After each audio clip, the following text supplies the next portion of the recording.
Operation Sindoor తర్వాత కాంగ్రెస్ పార్టీలో జాతీయ స్థాయిలో అధిష్టానానికి కొన్ని చికాకులు తప్పడం లేదు. ముఖ్యంగా ఎంపీ శశిథరూర్ అంశం మింగుడు పడటం లేదు. కాంగ్రెస్ లోనే ఉన్నానంటారు. పార్టీ లైన్ కు భిన్నంగా కేంద్రాన్ని, ప్రధాని మోదీని ప్రశంసిస్తూ కలకలం రేపుతున్నారు. వివిధ దేశాలకు కేంద్రం పంపిన ఎంపీల బృందాలలో ఒక టీంకు శశిథరూర్ సారథ్యం వహించారు. అక్కడి నుంచి కాంగ్రెస్ హైకమాండ్ కు శశిథరూర్తో దూరం ఇంకా పెరిగింది. ఒకానొక దశలో శశిథరూర్ బీజేపీలోకి వెళ్తారన్న చర్చ కూడా జోరందుకుంది. ఆ చర్చ ఇంకా కొనసాగుతుంది కూడా. పార్టీ ఎంపీ గురించి సోషల్ మీడియాలో పోస్టులు, విమర్శల వరకు నేతలు పరిమితమయ్యారు తప్పితే ఓపెన్ గా మాట్లాడిన సందర్భమైతే లేదు. తాజాగా ఏఐసీసీ చీఫ్ మల్లికార్జున ఖర్గే మాత్రం సంకటంలో పడిపోయారు. మీడియా ప్రతినిధులు శశిథరూర్ అంశాన్ని ప్రస్తావించేసరికి బరస్ట్ అయిపోయారు. శశిథరూర్లా తనకు ఆంగ్లం రాదంటూనే దేశమే కాంగ్రెస్ పార్టీకి తొలి ప్రాధాన్యంగా చెప్పారు. మోదీనే ముందు, ఆ తర్వాతే దేశమంటే ఎలా అని శశిథరూర్ ను ఉద్దేశించి అసహనం వ్యక్తం చేశారు ఖర్గే. ఈ కమెంట్స్ కు చాలా షార్ప్ గా బదులిచ్చారు శశిథరూర్. ఎగరడానికి ఎవరి అనుమతి అక్కర్లేదని ఎక్స్ లో ఒక పక్షి బొమ్మ పెట్టి కౌంటర్ ఇచ్చేశారు. ఇక్కడ మరో విషయాన్ని కూడా చెప్పుకోవాలి. కాంగ్రెస్ లో రెండు వర్గాలు ఉన్నాయని ఆ మధ్య గుజరాత్ పర్యటనలో రాహుల్ గాంధీ చెప్పారు. ఒక వర్గం పార్టీ కోసం పనిచేస్తుంటే మరో వర్గం భారతీయ జనతా పార్టీకి మద్దతుగా ఉంటుందని తెలిపారు.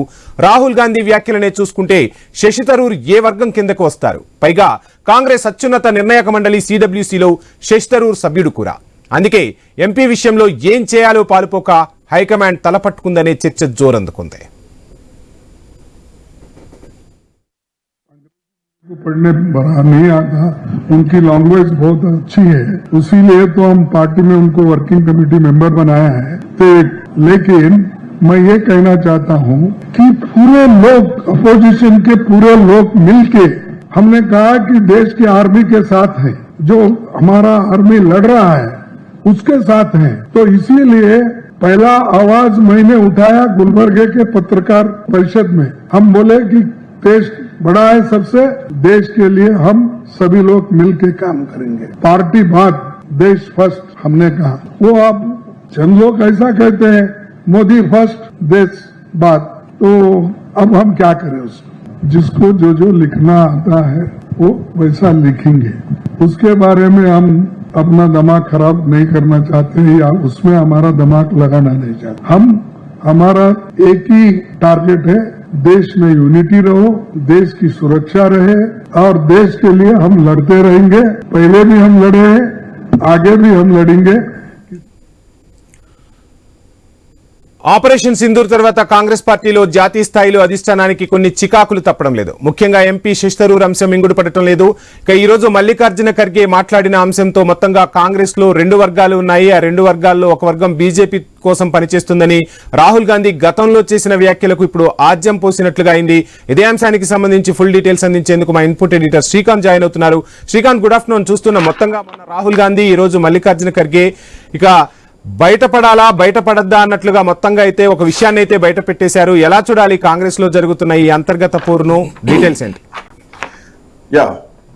Vamsi, good afternoon. So Rahul Gandhi గతంలో చేసినటువంటి కామెంట్ బేస్ చేసుకునే మనం చూస్తున్నాం. ఆపరేషన్ సింధూర్ తర్వాత ఒక 7 ఎంపీ బృందాలు ప్రపంచ పర్యటన కంటే 33 దేశాల్లో ఆపరేషన్ సింధూర్ కు సంబంధించి పాకిస్తాన్ లో ఉగ్రవాదం ఏ రేంజ్ లో ఉంది, ఉగ్రవాదానికి పాకిస్తాన్ ఎట్లా అడ్డాగా మారిందని చెప్పడానికి పెహల్గాం దాడిని గుర్తు చేస్తూ, పెహల్గాం దాడికి పాకిస్తాన్ మీద అటాక్ ఎట్లా జరిగిందని ఆపరేషన్ సింధూర్ గురించి వివరిస్తూ ప్రపంచ దేశాలని భారతదేశంలో ఉన్నటువంటి ఎంపీల బృందం పర్యటించడం జరిగింది. సో ఇట్లా నేపథ్యంలో ఆ రోజు నుంచి ఈ రోజు వరకు కూడా మరి ముఖ్యంగా కాంగ్రెస్ పార్టీలో ఎంపీ శశిథరూర్ అంశం నిజానికి కాంగ్రెస్ పార్టీకే కొంత మింగుడు పడని అంశంగా, కొరకరాని కొయ్యగా శశిథరూర్ మారని చెప్పడంలో ఎట్లాంటి సందేహం లేదు. మల్లికార్జున ఖర్గే చేస్తున్నటువంటి కామెంట్స్ కానీ, కొంతమంది కాంగ్రెస్ లో 2 గ్రూపులు ఉన్నాయి. ఒక గ్రూపు కాంగ్రెస్ పార్టీ అయితే ఇంకో గ్రూపు కాంగ్రెస్ పార్టీలో నుండి బీజేపీకి మద్దతు ఇచ్చేటువంటి గ్రూపు, అట్లాంటి వాళ్ళు వెళ్ళిపోవచ్చు అని చెప్పేసి కూడా గతంలో చెప్పడం జరిగింది. దీనికి కౌంటర్ గా శశిథరూర్ ఆ మధ్య ఫిబ్రవరి, మార్చి ఆ సమయంలోనే పార్టీకి నా అవసరం లేదంటే చెప్పండి, నేను వెళ్ళిపోతాను, నేను బయటకు వెళ్తే నాకు చాలా ఆఫర్స్ ఉన్నాయి, నాకు చాలా వేదికలు కూడా ఉన్నాయి అంటూ కూడా ఆయన అప్పుడే క్లారిటీ ఇవ్వడం జరిగింది. ఇప్పుడు మల్లికార్జున ఖర్గే చేసినటువంటి కామెంట్ మాత్రం నిజానికి కొంత అంటే ఓపెన్ గానే మాట్లాడినటువంటి సమయం కనిపిస్తుంది. సో ఇట్లా నేపథ్యంలో అటు శశిథరూర్ కూడా ఒక కామెంట్ కు చాలా విచిత్రంగా చెప్పడం జరిగింది. అంటే గతంలో ఫిబ్రవరిలో ఏదైతే కామెంట్ చేశారో అది ఆ రోజు మాటల్లో చేస్తే ఈ రోజు ఒక పిచ్చుకను, అంటే ఒక పిట్టని, చిన్న పిట్టని ఆయన ట్విట్టర్ లో పోస్ట్ చేసి, ఎక్స్ లో పోస్ట్ చేసి ఆయన దానికి ఒక కామెంట్ కూడా చేయడం జరిగింది. ఎగరడానికి ఎవరి అనుమతి నాకు అక్కర్లేదు, అంటే పార్టీ అసలు నాకు పెద్ద లెక్కే కాదు, నేను తలుచుకుంటే ఎక్కడికైనా వెళ్ళిపోగలుగుతాను, మల్లికార్జున ఖర్గే రాహుల్ గాంధీల అవసరం నాకు లేదు, ఎవరి పర్మిషన్ నాకు అవసరం లేదు అంటూ ఒక పిట్ట ఫోటో పెట్టి ఆయన చేసినటువంటి కామెంట్ ఇప్పుడు కాంగ్రెస్ పార్టీలోనే సంచలనంగా మారింది. ఒకవైపు ఇటు తెలంగాణ రాష్ట్రంలో ముఖ్యమంత్రికి జాతీయ అధిష్టానంతో రాహుల్ గాంధీతో భేటీలు కాలేకపోవడం, మరోవైపు జాతీయ స్థాయిలో ఎంపీగా కాంగ్రెస్ పార్టీ నుంచి ఉన్నటువంటి శశి థరూర్ మోడీతో పక్కనే వేదికలు పంచుకోవడం, మోడీ పక్కన ఉంటే శశి థరూర్ మోడీ పక్కనప్పుడు శశి థరూర్ నా పక్కన ఉండడం కొంతమందికి మింగుడు పడపోవచ్చు అంటూ కూడా అటు బీజేపీ నాయకులు మాట్లాడినటువంటి, మోడీ మాట్లాడినటువంటి సందర్భాలు ఇవన్నీ కూడా అంటే కాంగ్రెస్ పార్టీలో ఉండి బీజేపీని ప్రశంసిస్తున్నారు, బీజేపీని సమర్థిస్తున్నారు, బీజేపీకి వంట వాడుతున్నారు అన్నది కాంగ్రెస్ పార్టీ నాయకులు చేస్తున్నటువంటి మాట. ఇండైరెక్ట్ గా శశి థరూర్ అంటున్నా, శశి థరూర్ మాత్రం చాలా డైరెక్ట్ గానే మాట్లాడుతున్నారు. మాట్లాడడం దీనిపైన కాంగ్రెస్ పార్టీలో జాతీయ నాయకత్వంలో ఏం జరుగుతోంది, ఇది రాష్ట్రాల నాయకత్వాలపైన ఎట్లాంటి ప్రభావం చూపించబోతోంది. మన కోటేశ్వరరావు గారు అట్లాగే బిట్ట నరసయ్య గౌడ్ గారు మనతో పాటు జాయిన్ అయ్యారు. ముందుగా కాంగ్రెస్ పార్టీ నాయకులు నరసయ్య గౌడ్ గారు, సో ఆ పిట్ట ఎప్పుడైనా ఎగిరిపోవచ్చు, గతంలోనే ఎగరడానికి అంటే నేను బయటికి వెళ్ళి నన్ను పార్టీకి నేను వద్దంటే చెప్పండి, నేను వెళ్ళిపోతా, నాకు చాలా అవకాశాలు లేని చెప్పి చేస్తారు ఇదివరకు ఒకసారి చెప్పడం జరిగింది. సో ప్రపంచ వేదికల పైన కేంద్ర ప్రభుత్వాన్ని పొగుడుతున్నారు. సరే, ఆపరేషన్ సింధూర్ లో భాగంగా భారత ప్రభుత్వం తరఫున పోయారు కాబట్టి పోగొట్టడంలో తప్పేం లేదు, దాన్ని క్వశ్చన్ చేసిన కాంగ్రెస్ పార్టీ డిఫెన్స్ లో పడుతుంది. బట్ ఇప్పుడు మల్లికార్జున ఇచ్చినటువంటి కామెంట్స్ కి ఆయన ఇచ్చినటువంటి ట్విట్టర్ ట్వీట్ ఏదైతే ఉందో, ఎగిరిపోవడానికి ఎవరి పర్మిషన్ అవసరం లేదు. సో శశి థరూర్ ఎగ్జిట్ కి సిద్ధమవుతున్నారా? కాంగ్రెస్ పార్టీలో ఏం జరుగుతుంది జాతీయ రాజకీయాల్లో అంటే ఏం చెప్తారు? వాయిస్ క్లియర్ ఉందా సార్? Yeah please. ముందుగా మీకు ప్యానెల్లో ఉన్న పెద్దలకు వ్యూవర్స్ కు నమస్కారం. ఇప్పుడు ఈ శశి థరూర్ విషయంలో అన్ని రాష్ట్రాలు క్లియర్ గా కనిపిస్తా ఉన్నాయి. ఏంటంటే ఆల్రెడీ ఆయన ట్విట్టర్ను పెట్టేసి no permission is required to fly away అని చెప్పడం అంటే ఏమన్నట్టు అంటే క్లారిటీ ఇచ్చేసిండు. ఆల్రెడీ జాతీయ అధ్యక్షుడు ఖర్గే గారు చెప్పిన దానికి రెస్పాన్స్ ఇస్తూ ఈ రకంగా చెప్పిండు అని అంటే ఇంకా దీన్ని ముసుగులో గుద్దులాట అని మనం అనుకోలేము. ఎందుకంటే ఏ పార్టీ ఎంపీ అయినా ఆ పార్టీకి లాయల్ ఉండాలి, ఆ పార్టీ స్టాండ్ను వినిపించాలి, ఆ పార్టీ ఏం చెప్తుంది, ప్రజలకు ఏం చేరవేస్తుందో అది చేరవేయాలి. కానీ కేవలం దేశ రక్షణ కొరకు దేశం కాపాడుకోవడానికి అందరం ఒకటే అన్న ఒక స్టాండ్ తీసుకున్నప్పుడు శశి థరూర్ ఆ మిషన్ లో వచ్చినంత మాత్రాన మొత్తం అటు సైడ్ వంగిపోవడం, మోడీకి లొంగిపోవడం అనేది మంచిది కాదు కదా. ఇప్పుడు దేశం ఫస్ట్ అని మనం అనుకున్నాం. కాంగ్రెస్ పార్టీ ఏమంటుంది, దేశం ఫస్ట్ పార్టీ నెక్స్ట్ అంటుంది. శశి థరూర్ ఏమంటుండు, మోడీ ఫస్ట్ దేశం నెక్స్ట్ అంటుండు. ఇది ఎక్కడి సందర్భం? ఇది ఏమన్నా న్యాయంగా ఉందా?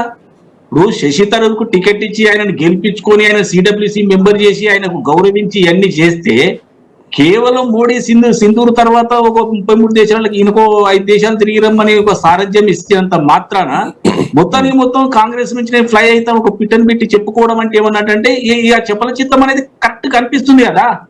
శశి థరూర్ అనే అతన్ని ఎవరు కూడా ఆపడం లేదు. కాంగ్రెస్ పార్టీలో ఉండి వారు బీజేపీకి సమర్థిస్తున్నప్పుడు ఎవరు కూడా వారిని క్షమించరు. పార్టీ అయితే అసలు క్షమించే సమస్యనే లేదు. ఒకవేళ ఆయన పిట్టను పెట్టి ఫ్లై అవుతా అంటే పోయేటోని ఎవరు ఆపుతారండి? ఇప్పుడు పార్టీ గౌరవించింది, 16 సంవత్సరాల నుంచి పార్టీ నేను గౌరవిస్తా ఉంది, అన్ని రకాల పొజిషన్లు ఇస్తా ఉంది, అన్ని వేదికలు పంచుకుంటా ఉన్నావు, లాయల్ ఉండాలనుకున్నావు. కానీ ఏదమ్ నువ్వు బయటికి వెళ్ళిపోతా అని అనుకున్నప్పుడు ఎవరు ఆపలేరు. రెండో విషయం ఏంటంటే శశి థరూర్కి ఏదో మొత్తం ఈయన చెయ్యితే కేరళలో ఓట్లు పడతాయనే పరిస్థితి కూడా లేదు. ఈ మధ్యన జరిగిన ఎన్నికలలో కూడా ఆయన కనీసం ప్రచారం చేయకపోయినా 11,000 మెజార్టీ తోటి గెలిచింది కాంగ్రెస్ పార్టీ. అప్పుడే ఆయన కథ అంతా బయటకు వచ్చింది కదా. అప్పటి నుండి ఆయన పక్క చూపులు చూస్తా ఉన్నాడు. ఆయన అలిగి కూర్చుంటే కాంగ్రెస్ పార్టీ స్ట్రైట్ అవే పోటీ చేస్తే ఆ సిపిఎం సీటు 11,000 మెజార్టీ తోటి గెలిచినప్పుడే ఆయన కేరళలో ఆయన అవసరం లేదనేది తెలిసిపోయింది కదా. ఆయన ఎంత వీరుడో తెలిసిపోయింది కదా. అప్పటి నుండి ఆయన పార్టీ స్విచ్ ఓవర్ కావడానికి ప్రయత్నం చేస్తా ఉన్నాడు. ఇదంతా ఏంటంటే ఓవర్ పీరియడ్ ఆఫ్ టైం నడుస్తుంది. కాంగ్రెస్ కూడా ఏమనుకుంటుందంటే పోయేటోని ఎవరు ఆపలేరు కదండి. ఇప్పుడు ఆయన మోడీ భక్తుడు అయిపోయాడు. మోడీ భక్తుడు అయిపోయినప్పుడు ఆయనకు కాంగ్రెస్ కనిపించదు, కాంగ్రెస్ పార్టీ ఇచ్చినటువంటి సేవలు కనిపించదు, కాంగ్రెస్ పార్టీ ఇచ్చిన గౌరవం కనిపిస్తలేదు. ఏం మాట్లాడమంటారు? కేవలం కాంగ్రెస్ పార్టీతో విభేదాలు ఉన్నాయి అని చెప్పిన శశి థరూర్ ని ఎందుకు కాంగ్రెస్ పార్టీ అధిష్టానం పిలిచి మందలించలేకపోయింది? సో ఎక్కడ వీళ్ళిద్దరి మధ్యలో వ్యవహారం జరిగింది, ఎవరెవరికి పడడం లేదు అన్నది కాంగ్రెస్ పార్టీని విడిచిపెట్టిపోయే ప్రసక్తే లేదని కూడా ఆయన ఇదివరకు చెప్పడం జరిగింది. బట్ అయినా కానీ కాంగ్రెస్ పార్టీ పిలుచుకొని మందలించే పరిస్థితి లేదా? లేదంటే బీజేపీ వ్యక్తిగా మీరు ఆల్రెడీ డిక్లేర్ చేసుకున్నారా? ఒకవేళ అదే జరిగితే రాహుల్ గాంధీ చెప్పినట్టు 2 వర్గాలు ఉంటే ఇంకా చాలా మంది శశి థరూర్ లాంటి వాళ్ళు, ఇంకా చాలా మంది శశి థరూర్లు ఉన్నారా కాంగ్రెస్ పార్టీలో? శశి తరూరు కాంగ్రెస్ పార్టీలో ఉన్నదానికంటే ఆయన వెళ్ళిపోవడమే ఇది లాభం అని పార్టీ కూడా భావిస్తుంది. పార్టీలో ఉన్న నాయకులన్నీ అన్ని నేషనల్ ఛానల్స్ లో కూడా మాట్లాడుతున్న మాటలు మనం వింటా ఉన్నాం కదా. ఎందుకంటే ఏ పార్టీలో ఉంటే ఆ పార్టీకి లాయల్గా ఉండాలి తప్ప పక్కోన్ని పొగిడితే ఏం లాభం అండి. మోడీ అసెట్ అంటే ఒక ప్రధానిగా అసెట్ అని ఎవరైనా అనొచ్చు. మోడీ అసెట్ ఏందండి? ఒక భారతీయ జనతా పార్టీ నుంచి వచ్చిన నాయకుని మోడీ అసెట్లు అంటే మిగతా వాళ్ళు ఏం కావాలి? ఇప్పుడు పార్లమెంట్ లో రెండు ముఖ్యమైన పోస్టులు ఉంటాయి. ఒకటి లీడర్ ఆఫ్ ద అపోజిషన్ ఉంటుంది, ఇంకోటి లీడర్ ఆఫ్ ద హౌస్ ఉంటుంది. Leader of the house asset అయినప్పుడు లీడర్ ఆఫ్ ద అపోజిషన్ కూడా అసెట్టే కదా. మీరు ఆ బ్యాలెన్స్ ఎందుకు మాట్లాడలేకపోతా ఉన్నారు? కేవలం మొత్తమే ప్రపంచంలో ఏ లీడర్ అంటే ఇంతకు ముందు ఎవరు కూడా తిరగడండి, దేశాలు తిరిగిండు, అవుట్ రీచ్ ఎక్కువ ఉంది. అరే తిరిగిండు, తిరగలేదా ఎవరు అంటున్నారు? తిరిగి ఏం చేసిండండి? ఏం చేసి అసలు విషయం ఏంటంటే శ్రీకాంత్ గారు, ఈ పహల్గామ్ దాడి తర్వాత 3-4 రోజుల యుద్ధంలో మరి ఓడినం గెలిచినం పక్కకు పెడితే ఆయన యుద్ధము చేయలేక చతికిల పడిన విధానాన్ని దాచిపెట్టుకోవడానికి కొరకు ఈ 33 దేశాలకు వీళ్ళను పంపించారు. అదే ప్రతిపక్షం నుండి ఎలాంటి విమర్శలు రావద్దని ప్రతిపక్ష ఎంపీలను కలుపుకపోయిండు. అసలు విషయం ఇదైతే శశి తరూర్కి ఎందుకు కనిపిస్తలేదు? ఇప్పుడు అంత మంచి అవకాశం వచ్చినప్పుడు నువ్వు పిఓకే ఎందుకు కలుపుకోలేకపోయినావు? పాకిస్తాన్ ఎందుకు మోకాళ్ళ మీద కూర్చోలేకపోయావు? అందరు ఈ దేశంలో ఏ ఒక్క పౌరుడైనా మోడీని సమర్థిస్తుండా మొన్న ఆపిన విధానాన్ని గురించి? వేరే దేశం యొక్క అధ్యక్షుడు ప్రకటిస్తాడని నేను ఆపినా చేసినా, నేను ఇద్దరిని మోకాల మీద కూర్చుండే పెట్టినా, లేకపోతే వాణిజ్యం చేయనని చెప్పినప్పుడు మోడీ ఒక్క మాట ఎందుకు మాట్లాడలేకపోయాను? తన దుర్బలత్వాన్ని దాచిపెట్టుకోవడానికి 33 దేశాలకు పంపించినటువంటి టీంలో ఒక టీంకు ఈయనను పెట్టిండు. ఈయన ఇంతకు ముందు అధికారి కదా, సరే ఏదో పోతాడు వస్తాడు అనుకుంటే కాంగ్రెస్ పార్టీ కూడా ఏమన్నా అంటే పోయిరాని. ఇప్పుడు మేమంతా దేశం ఫస్ట్ అనుకుంటున్నాం కదా. దేశం ఫస్ట్ అనుకున్నప్పుడు ఆర్మీ చేసే పోరాటానికి మేము మద్దతు ఇస్తాం కదా. ఆ భాగంలో నువ్వు పోయినప్పుడు పోయి దేశం కొరకు సేవ చేసి వచ్చి నీ పార్టీలో నువ్వు ఉంటే ఎవరంటారు? కానీ గత కొన్ని సంవత్సరాలుగా కొన్ని నెలలుగా ఆయన పార్టీకి అంటిముట్టనట్టు, ఆయన డిఫరెన్స్ ఉందని ఆయనే ఒప్పుకోవడం అంటే ఏమన్నట్టు, ఆయన ఇలా పెట్టిన పిట్ట నిజమవుతుంది అని ఎగిరిపోతుంది అని నాకు తెలిసి పెద్ద టైం ఏం పట్టకపోవచ్చు శశి తరూర్ కాంగ్రెస్ నుంచి విడిపోవడానికి. ఎందుకంటే బేస్ తయారు చేసుకున్నాడు. క్లియర్ కట్ గా మోడీనే చెప్తా ఉన్నాడు, నా దగ్గర ఉంటే నాకు గొప్పగా అనిపిస్తుంది, నాకు అంటే ఫ్యూచర్ కనిపిస్తుంది అన్నట్టు మాట్లాడుతుంది మోడీ గారు. శశి తరూర్ పక్కన పెట్టుకొని ఒక పార్టీ ఎంపీ ఇంకొక పార్టీకి సంబంధించిన పెద్ద మనిషి దగ్గర నిలబడి ఈ మాటలు మాట్లాడుతున్నప్పుడు పార్టీ ఎలా సహిస్తుంది? క్రమశిక్షణ చర్యలు ఖచ్చితంగా తీసుకుంటది. కాకపోతే సిడబ్ల్యూసి మెంబర్ కాబట్టి ఇవాళ ఒక్కరోజే కాదు, శశి తరూర్ గతంలో కూడా కామెంట్ చేశారు. అప్పటి నుంచి కూడా మీరు ఇట్లాంటి క్రమశిక్షణ చర్యలు తీసుకోలేకపోతున్నారు. ఈ రోజు తనంతట తానే ఎగిరిపోవడం పెద్ద విషయం కాదు, ఎక్కడికైనా పోయి వాళ్ళొచ్చు. గతంలో కూడా అన్నారు, నేను వద్దంటే చెప్పండి నేను వెళ్ళిపోతా. ఇక్కడ పాయింట్ ఏంటంటే ఆయన కాంగ్రెస్ పార్టీకి ఆఫర్ ఇస్తున్నట్టు, కాంగ్రెస్ పార్టీ ఆఫర్ కోసం ఎదురు చూస్తున్నట్టు కనిపిస్తోంది. ఇప్పుడు శశి తరూర్ ఆయన మాట్లాడేది ఏంటంటే, ఇప్పుడు ఆయన పోతే మొత్తం కాంగ్రెస్ పార్టీకి దిక్కే లేదన్నట్టు మాట్లాడుతున్నాడు. కేరళ ఆయనకే దిక్కులేదు. రెండో కీలకమైన విషయం మీ దృష్టికి తెచ్చేది ఏంటంటే, మోడీ గారు చాలా దూరదృష్టితోటి ఈయనను కాంగ్రెస్ నుంచి విడిపోయేటట్టుగా చేస్తా ఉన్నాడు. ఎందుకంటే కేరళలో వాళ్ళకు దిక్కుతూనే లేదు కదా. ఈయన ఒకరి ముందరే పెట్టుకొని 2 అడుగులు వేద్దామని ప్రయత్నం చేస్తా ఉన్నాడు. మరి ఏదో దూరం పోతారని మనకు కూడా కనిపిస్తుంది కదా. ఎందుకంటే మొన్న ఇంత పెద్ద లీడర్ ఇంట్లో కూర్చొని ప్రచారానికి రాకపోయినా కాంగ్రెస్ 11,000 మెజార్టీ తోటి గెలిచినప్పుడు ఈయనకు కొంచెమన్నా బుద్ధి రావాలి కదా. కాబట్టి మోడీ ఏం చేస్తా ఉన్నాడంటే ఆపరేషన్ ఏంది అట్రాక్షన్ కింద ఈయన తీసుకుపోతున్నాడు. అంటే ఒకరిని ఇద్దరిని వాళ్ళకి పనికొచ్చేటోళ్ళు ఉంటే ఇంగ్లీష్ ముక్కలు 4 మాట్లాడుతోళ్ళను, ఇంతకు ముందు అధికారులుగా పనిచేసేటోళ్ళను, ఇలాంటి వాళ్ళను మోడీ గారు అట్రాక్ట్ చేస్తాడు. ఇంతకు ముందు గులాబీ నబీ ఆజాద్ కూడా అట్లనే ఆయన రిటైర్ అయ్యే టైంలో కూడా ఆయన పెద్ద నెత్తికెత్తుకుని ఆయనతో పార్టీ పెట్టించిండు. నేను ఏమంటున్నా, కాంగ్రెస్ పార్టీని బలహీనపరచడానికి భారతీయ జనతా పార్టీ నాయకుడు మోడీ గారు, షా గారు వాళ్ళ పార్టీ చేస్తున్నటువంటి అనవసరమైన విషయాలు ఇవి. అంటే ఒక పార్టీని లోపలి చేయాలంటే అందులో ఉన్న ఎంపీలను గుంజుకోవాలి. ఎందుకంటే 240 వచ్చినాయి. కాబట్టి నేను ఒకటి అంటున్నా, మోడీ గారు తీసుకున్నటువంటి ఈ స్టెప్ దేశానికి ఏ రకంగా ఉపయోగపడదు, కానీ వాళ్ళ పార్టీకి ఇంకో ఎంపీ యాడ్ అవుతారని మాత్రమే నేను చెప్తా ఉన్నా. Congress party clear cut Kharge గారు కూడా చెప్పారు ఏంటంటే, ఇక్కడ తెగిపోయినట్టే నా లెక్కల. ఎందుకంటే ఖర్గే గారి మాటలతోటి తెగిపోయినట్టే. ఈయన పిట్టని ఎప్పుడైతే పెట్టి no permission is required to fly అని ఎప్పుడైతే మెసేజ్ ఇచ్చిండో, ఇక శశి తరూర్ తోటి పెద్దగా అటాచ్మెంట్ ఉంటదని నేనైతే అనుకోను నేషనల్ పాలిటిక్స్ లో. బహుశా ఇక్కడ నుండి ఆయన నర్సయ్య గౌడ్ గారు ఒక్క నిమిషం. కోటేశ్వరరావు గారు ఉన్నారు మనతో పాటు. కోటేశ్వరరావు గారు, సో కోటేశ్వరరావు గారు, మొన్న జరిగినటువంటి ఉప ఎన్నిక ఏదైతే ఉందో నిలంబూర్ అసెంబ్లీ ఉప ఎన్నిక, అఫ్ కోర్స్ అప్పుడప్పుడు కొన్ని ఫోర్స్డ్ ఎలక్షన్స్ కూడా వస్తూ ఉంటాయి, అట్లాంటి ఫోర్స్డ్ ఎలక్షనే ఇది కూడా. సో ఇక్కడ శశిథరూర్ కి ఒక ప్రశ్న అడిగితే మీరు ఆ ఉప ఎన్నిక ప్రచారానికి ఎందుకు రాలేదంటే నన్ను ఎవరు పిలవలేదు అని అన్నారు. సో కాంగ్రెస్ పార్టీ ఎంపీని ఎన్నికల ప్రచారానికి పిలవాలా, కమిటీలో ఆయన పేరు లేదా, ఎందుకు పిలవలేదు అన్నది ఒక పాయింట్ అయితే, అసలు ఎవరిని పిలవాల్సిన అవసరం లేదు, కాంగ్రెస్ పార్టీ కార్యకర్త ఏంటో సరిపోతుంది, తనంత తారని రావాలని చెప్పేసి అదే కాంగ్రెస్ పార్టీకి చెందినటువంటి కొంతమంది ఎంపీలు, జాతీయ స్థాయిలో ఉన్నటువంటి నాయకులు మాట్లాడారు. ఇంకోటి ఏంటంటే, అంతకు ముందు రాహుల్ గాంధీ చేసిన కామెంట్, 2 వర్గాలు కాంగ్రెస్ పార్టీలో ఉంటే ఒక వర్గం మోడీకి సపోర్ట్ చేస్తుంది, ఇంకో వర్గం కాంగ్రెస్ అసలైన కాంగ్రెస్ అని. ఇప్పుడు శశిథరూర్ ఒక్కరిని చూడాలా, శశిథరూర్ వెనక ఇట్లాంటి ఏదైతే మహారాష్ట్రలో షిండేలను చూసినామో అట్లాంటి శశిథరూర్లను ఇంకా మనం జాతీయ స్థాయిలో చూడాల్సినటువంటి సిచ్యువేషన్స్ ఏమైనా కనిపిస్తున్నాయా? ఈ పిట్టొక్కటి ఎగిరిపోద్దా, ఇంకా తనతో పాటు ఇంకేమైనా పోయేటువంటి అవకాశాలు ఉన్నాయా? ఖచ్చితంగా ఉన్నారు అనేటువంటి మనం చూసాం. గతంలో గులాం నబీ ఆజాద్ ప్రహార్ సేతు మనం చూసాం. అవును, ఇప్పుడు శశిథరూర్, ఇంకా కొంతమంది అలాంటి వాళ్ళు డెఫినెట్ గా ఉన్నారు. అయితే వాళ్ళకి అవకాశాల కోసం ఎదురు చూస్తున్నారు. రెండవది, శశిథరూర్ కేసు ఒక ప్రత్యేకమైనటువంటిది అనేది నా అభిప్రాయం. ఏమిటి అంటే, శశిథరూర్ మీద వేటు వేయడానికి కాంగ్రెస్ కి పెద్ద ఎక్కువ సమయం కూడా తీసుకోకర్లేదు. కానీ కేరళలో అసెంబ్లీ ఎన్నికలు చాలా దగ్గరలో జరగబోతున్నాయి. అక్కడ శశిథరూర్ అనేటువంటి వ్యక్తి నాయర్ సామాజిక తరగతికి చెందినటువంటి అతను. కేరళలో నాయర్లు అనేటువంటి వాళ్ళు ఒక బలమైనటువంటి సామాజిక తరగతి సంఖ్య ఉన్నారు. అదే విధంగా ఇతరత్ర ఆర్థికంగా కూడా బలమైనటువంటి వాళ్ళు. ఈ ఎన్నికల సమయంలో, అసెంబ్లీ ఎన్నికల సమయంలో అటువంటి సామాజిక తరగతి ప్రతినిధిగా ఉన్నటువంటి శశిథరూర్ని పక్కన పెట్టేస్తే జరిగేటువంటి లాభ నష్టాల గురించి కాంగ్రెస్ పార్టీ ఎటు తేల్చుకోలేకపోతుంది అనేది నా అభిప్రాయం. అందువల్ల ఒక వ్యక్తి సమస్య కాదు. శశిథరూర్నే గనక ముఖ్యమంత్రి పదవిగా లేదా కాబోయే ఒకవేళ అధికారం వస్తే వచ్చే ఎన్నికల్లో గనక మిమ్మల్ని ముఖ్యమంత్రిగా పెడతామంటే శశిథరూర్ ఈ విధమైనటువంటిది చేసేది ఏమి ఉండేది కాదు. ఎందుకంటే అక్కడ ఉన్నటువంటి కాంగ్రెస్ ముఠా కుమ్ములాటల్లో శశిథరూర్కి అటువంటి అవకాశం ఇవ్వరు. ఈ కారణంగానే తర్వాత 2029 తర్వాత ఏమవుతుందో ఏం కాదో తెలియదు. 4 ఏళ్ల పాటు అధికారానికి దూరంగా, ఇప్పటికే 11 ఏళ్ళు అధికారానికి దూరంగా ఉన్నారు. ఇంకా భరించలేనటువంటి వేదంతో ఆయన, అధికార విరహంతో ఆయన రగిలిపోతున్నారు అనేది మనకి స్పష్టం. అందువల్ల కాంగ్రెస్ పార్టీ సాధ్యమైన త్వరలో ఒక నిర్ణయం తీసుకొని వదిలించుకుంటే పెద్ద తలనొప్పిపోతుంది.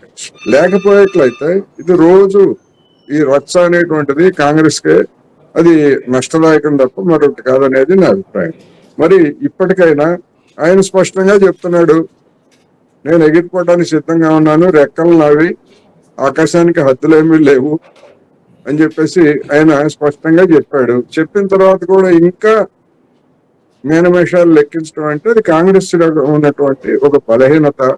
లేకపోయేట్లయితే కేరళలో ఏమైనా నష్టం జరుగుతుందా లేకపోతే ఏంటి అనేటువంటిది దానికి ఇంకా తేల్చుకోలేనటువంటి స్థితిలో ఉన్నట్టుగా కనిపిస్తా ఉంది. రెండోది, ఒకవేళ శశిథరూర్ బీజేపీకి వెళ్ళేట్లయితే కేరళలో దానికి ఏమైనా ఒరుగుతుందా అంటే నా అభిప్రాయం ప్రకారం అక్కడ ఒరిగేదేమీ లేదు అక్కడ. ఎందుకంటే ఎంతమంది 100 మంది శశిథరూర్లు వచ్చినా గానీ కేరళలో ఉన్నటువంటి రాజకీయ పొందికలలో బీజేపీ 3వ ఆల్టర్నేటివ్ గా ఎదిగేటువంటి అవకాశాలు చాలా పరిమితంగా ఉన్నాయి. గతంలోనే అది రుజువైంది. ఆ రుజువైనప్పుడు ఇప్పుడు కొత్తగా శశిథరూర్ వచ్చి అక్కడ ఏదో కొట్టేస్తారు అని అనుకుంటే పొరపాటు. మొన్న నీలంబూరు ఎన్నికల్లో కూడా అంతకుముందు వచ్చినటువంటి ఓట్ల కంటే బీజేపీకి ఓట్లు తగ్గాయి. అందువల్ల ఇవన్నీ కూడా ఇంకా కొన్ని మనం మాట్లాడుకోవడానికి కూడా కొన్ని చాలా లాజికల్ పాయింట్స్ కూడా ఉన్నాయి. ఈ మధ్య కాలంలో శశిథరూర్ ఒక ఆంగ్ల పత్రికలో ఒక వ్యాసం రాయడం జరిగింది. ఆ ఏదైతే అది ఉందో, ఆర్టికల్ ఉందో, దాన్ని ఏకంగా ప్రధానమంత్రి నరేంద్ర మోడీ పిఎంఓ కూడా షేర్ చేసింది. ఆ షేర్ చేసిన దాంట్లో కొంతమంది కామెంట్స్ ఏంటంటే, ఆయనే షేర్ చేస్తున్నారంటే కాంగ్రెస్ పార్టీలో లోపాలు ఏ విధంగా ఉన్నాయో ఈ పోస్ట్ చూస్తే అర్థమవుతుంది అన్నది ఒకటైతే కనుక, ఆ తర్వాత అంతకుముందు పీయూష్ గోయల్ తో ఫోటోలు దిగడం, సెల్ఫీలు దిగడం, షేర్ చేయడం, ఆ తర్వాత ప్రధానమంత్రి మోడీని ఆపరేషన్ సింధూర్ నేపథ్యంలో ఆకాశానికి ఎత్తుకోవడం, మీరు పార్టీలో ఉండమంటారా వెళ్ళిపోమంటారా అని చెప్పేసి పార్టీకే క్వశ్చన్ చేయడం, పార్టీ తర్వాత ఈ జరుగుతున్నటువంటి పరిణామాల నేపథ్యంలో మల్లికార్జున ఖర్గే కామెంట్స్, నేను వెళ్ళిపోవడం పెద్ద విషయం కాదు, నాకు ఆఫర్లు ఉన్నాయని చెప్పడం, సో అవన్నీ చూస్తే ఇక భారతీయ జనతా పార్టీలోకి చేరిపోవడం లాంఛనమే. ఇందాక మన నర్సేగౌడ్ గారు అన్నట్టు ఆయన వెళ్ళిపోవడం లాంఛనమే. ఇలా సాయంత్రానికో రేపు పొద్దుకు ఏదో ముహూర్తం ఖరారయ్యేలా ఉంది. ఇక్కడ ఆయన ఒక్కడే కాదు పాయింట్, ఇంకా ఆయన వెనకాల ఎంతమంది ఉన్నారు తరూర్లు అనేది ఇంకో క్వశ్చన్. సో బీజేపీలోకి లాంఛనం అనుకోవచ్చా? బీజేపీలోకి డెఫినెట్ గా ఆయన వెళ్తాడు. లేకపోతే ఏదైనా బీజేపీకి వాళ్ళు ఇబ్బందికరమైనటువంటి పరిస్థితి ఉంటే ఏదో ఒక సొంత దుకాణం పెట్టి బీజేపీకి మిత్రపక్షంగానో ఏదో చేస్తారు. అందుకని బీజేపీ ఫోల్డ్ లోకి వెళ్ళడం అయితే ఖాయం, అందులో ఎలాంటి సందేహం లేదు. ఇక అయితే ఇంకా ఎవరున్నారు, ఏం చేస్తారు అని చూసుకున్నప్పుడు ఇప్పటికే కాంగ్రెస్ కి జరగాల్సినటువంటి నష్టం జరిగింది.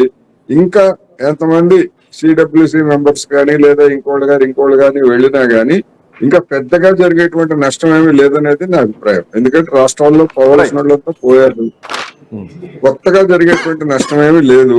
ఇలాంటి తలనొప్పులు వదిలించుకుంటే ఎవరైనా మరొక నాయకులు ప్రత్యామ్నాయంగా ఎదగడానికో లేకపోతే దాని మీద ఒక సదభిప్రాయం ఏర్పడడానికి అవకాశం ఉంటుంది తప్ప కొనసాగిస్తే అది ఇంకా దానికే నష్టం అనేది నా అభిప్రాయం. థ్యాంక్ యూ సో మచ్ మనం కోటేశ్వరరావు గారు, మిట్ట నర్సేగౌడ్ గారు. సో కాంగ్రెస్ పార్టీలో శశి థరూర్ అంశం నిజానికి ఇక ఇవాళ రేపో వెళ్ళి బీజేపీలో కలుస్తారా, లేదంటే కొత్త పార్టీ పెట్టి మిత్రపక్షంగా ఉంటారా?